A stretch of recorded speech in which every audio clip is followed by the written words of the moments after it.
Hello అండి. ఈరోజు నాకు ఒక అమ్మాయి కలిసి ఉండే.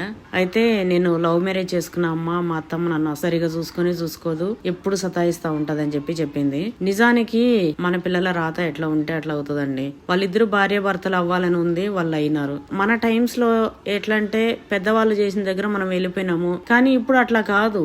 పిల్లలు చదువుకుంటున్నారు, వాళ్ళకి మెచ్యూరిటీ ఉంది, అట్లనే మన లైఫ్ పార్ట్నర్ ఎట్లా ఉండాలి అనేది వాళ్ళు డెసిషన్ తీసుకుంటున్నారు.